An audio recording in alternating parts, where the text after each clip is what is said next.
काल तशी खूप ग्रामसभा होती पिंपरी पेंढारची. ग्रामसभा ही तशी 31 तारखेला होती.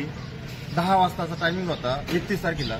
31 तारखेला 10 वाजून 5 मिनिटांनी त्यांनी सांगितलं हे कोरोनाबाबी सभा आपण कॅन्सल करतोय. 10 वाजून 5 मिनिटांनी सांगितलं कोरोनाबाबी सभा कॅन्सल करतोय, ही मीटिंग 6 तारखेला घेऊ.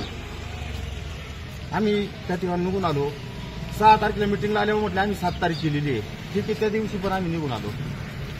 कालला ज्यावेळेस त्यांनी भाऊसाहेबांनी प्रोसिडिंग वाचायला सुरुवात केली त्यावेळेस एक मुद्दा होता. त्या मुद्द्यामध्ये पाठीमागल्या ग्रामसभेचं प्रोसिडिंग होतं. पाठीमागं ज्यावेळेस ऑगस्टमध्ये ग्रामसभा झाली होती त्या ग्रामसभेमध्ये मी एक मुद्दा मांडला होता, उपस्थित केला होता. त्या सभेला ऑगस्टच्या सभेला 313 ग्रामस्थ उपस्थित होते आणि त्या 313 ग्रामस्थांनी त्या ठरावाला एकमुखाने मान्यता दिली होती. तो ठराव असा होता की गावात जो इलेक्ट्रिसिटीवरती खर्च केला जातो, बल्ब असेल, तुमच्या ट्यूबलाईट्स असतील किंवा अदर काही हॅलोजन असतील, हे सर्व खरेदी ग्रामसेवक भाऊसाहेब हे नारंगावला करतात. पिंपरीत कोणाचे कोटेशन घेतले जात नाही. आळेफाटाजवळ मार्केट आहे त्यांचं घेतलं जात नाही आणि भाऊसाहेब हे मनमानी तिकडून आणतात. त्याची किंमत, एक बल्बची किंमत सुद्धा ग्रामपंचायतच्या कुठलेही सदस्य, सरपंच, उपसरपंच गैरहजर होते.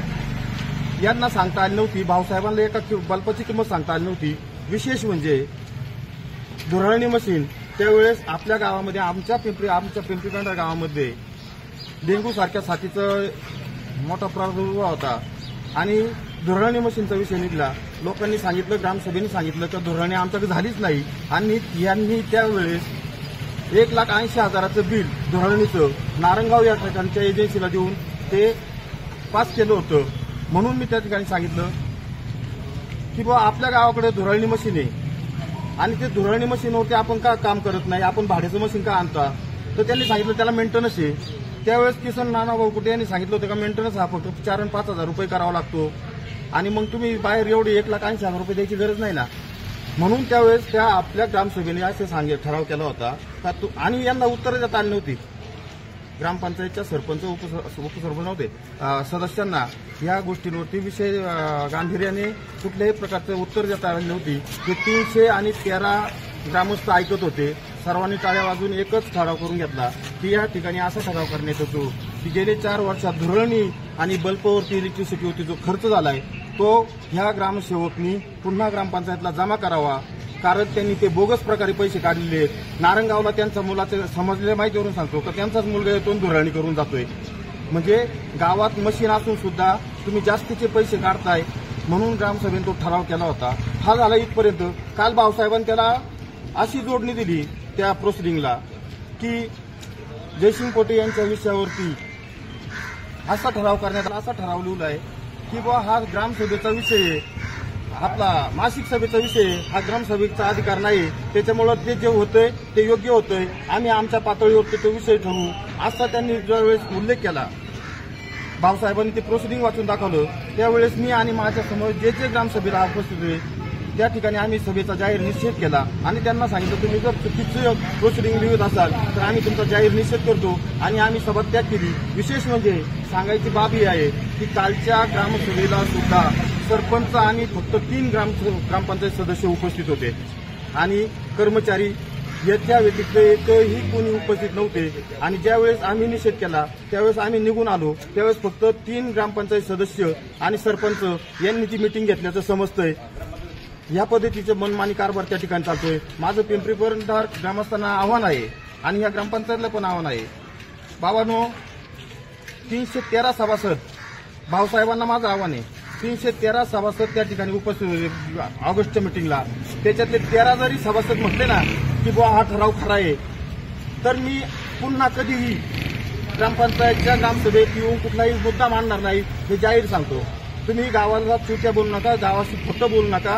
तुम्ही ज्या खुर्चीवर बसलं त्या खुर्चीला न्याय द्यायचं काम करा हे या ठिकाणी मला सांगायचं. ग्रामसभेत जे विषय मांडले जातात, ठराव कच्च्या वहीवर लिहून घेतले जातात, ते ग्रामपंचायतमध्ये आल्यावर मेन दप्तरी म्हणजे त्यांच्या ग्रामपंचायतच्या कार्यालयात मांडले जातात. त्याच्यात कुठं फेरबदल केला जातोय? बदलच केला ना.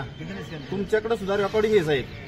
काय बदल काय झालाय नेमकी? काय बदल असं केलाय, आपण ठराव असा केला होता की बुवा हे 4 वर्ष त्यांनी जे बोगस बिलं काढल्यात, विद्युत बल्बची आणि धुराळणीच्या नावाखाली जे बोगस बिलं काढल्यात लाखो रुपयांची, ती पुन्हा ग्रामपंचायतला वसूल करण्यात यावा हा ठराव होता.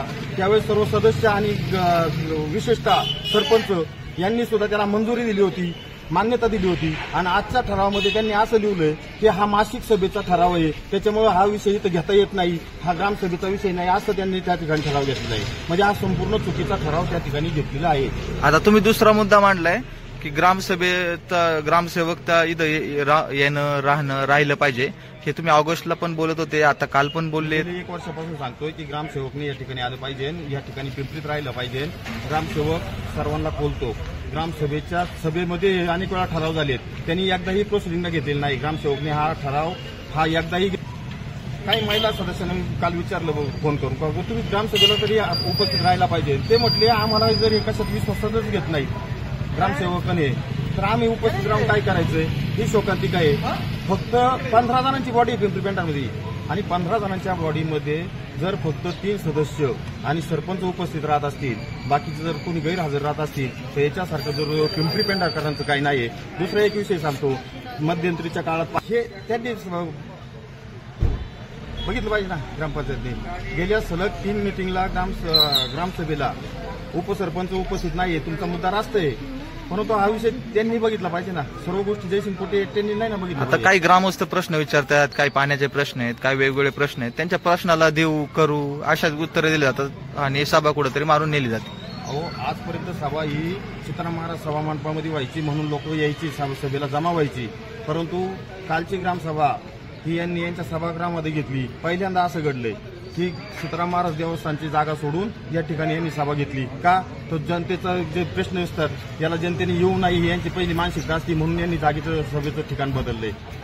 31 तारखेला 10:05 घोषणा केली, कोरम अभावी सभा कॅन्सल करतो. ग्रामसेवक जर काही चुकीचं काम करत असेल, चुकीची बिले काढत असेल, तर सरपंच ताई याच्यावर काही लक्ष ठेवत नाही का? सरपंचांशी काय सरपंचाशी बोलून घ्या ना तुम्ही, सरपंचाशी बोलून घ्या. मागल्या सभेमध्ये काय ठरलं होतं आणि आता यांनी प्रोसिडिंगला काय लिहिलंय. काल आम्ही सभा त्याग करताना आम्हाला अपेक्षा होती की किमान सरपंच त्यांनी तरी आम्हाला म्हणायला पाहिजे तुम्ही थांबा इथं, आपण त्यांच्याकडून प्रोसिडिंग चुकीचं लिहिलंय ते आपण बरोबर करून घेऊ. हे सुद्धा आम्हाला ती अपेक्षा होती, त्यांनी ते आम्हाला थांबवलं नाही. जाता तर जा म्हटले, आम्हाला म्हणजे चुकीचं आहे. म्हणजे नागरिकांचं आम्ही समज करायचा का? गोलमाल आम्ही समजायचं.